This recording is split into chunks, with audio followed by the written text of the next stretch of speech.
Assalamualaikum warahmatullahi ta'ala wabarakatuh. Nya ining kahapan pinatekka si kita bidem lahat basilan amban BARM government pinalabay amban MOLE atawakan Ministry of Labor and Employment. Ini naninin de duk hanap buhay for bangsa moro balik manggagawa.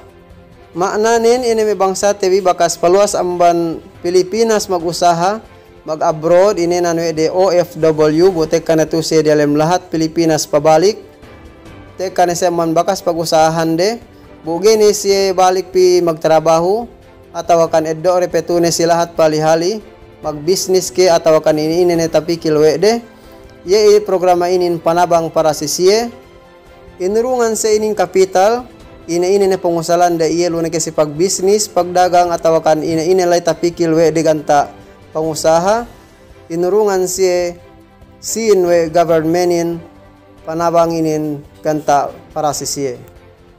Magtag na pag-apply ini si May 24, 2021. Elawisnin pataman ini si May 28, 2021. Magajari mag-apply manaanin yene me siye tekaman abroad nagnaamban January 1, 2019 sampai kue itu.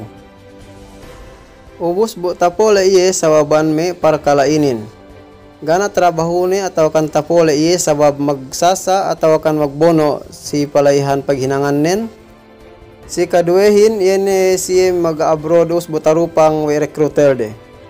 Si kateluin isa bine me si pinapedian we amuri atau kan boss de. Demikian nenge si sinweldohan. Si keempat tapole isa biye sabab nen pandemic COVID-19 inin. Bangke walamod kami tasabot kami sin imiaan magsedia ke requirements, palagnaan, original and photocopy of accomplished application form, sika 2 photocopy of passport or travel document, sika 3 photocopy of proof of overseas employment, valid verified employment contract, overseas employment certificate, OEC work permit or visa. Number 4, photocopy of arrival stamp issued by the Bureau of Immigration upon arrival in the Philippines. Sika 5, accomplished project proposal form. Sika 6, 2 pieces 2x2 ID picture. Sika 7, original copy of barangay certificate.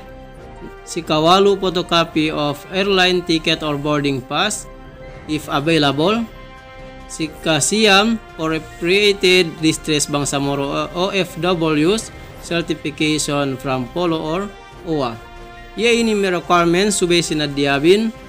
Bang niya panilaw bisad di ataw kanya gatatay mabisi metabisara si requirements inin. Bisitahong bisa MOLE officein. Iidulay si Sayugan, Lamitan City, tapit si Masjid si Sayugan lay. Pag nakuraan programa inin we Minister of MOLE BARM kuene Minister MP Romeo K. Sema.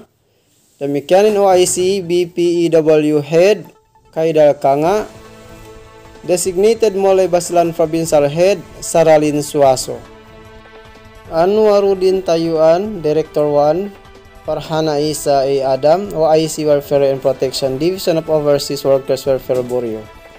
Alhamdulillah magsukol kita si may alin tasabot miyaan si magpikilan mangurungan kita kahapanin gani kita balabian maglugto pihak Kota Bato City lay para ngaplayan me para kalainin mismo ne si magurong form mapito si kitahin sarta kita ne mag-apply matuuhin aban kita bisa yene matudem lahat basilanin banggay kita bi ngeddo me kahapan pangurong dainin buti ane tuo dalam lahat tebi. Aku si Ajman Kumel. Pabalik ko salamin si Kaam. Assalamualaikum warahmatullahi ta'ala wabarakatuh.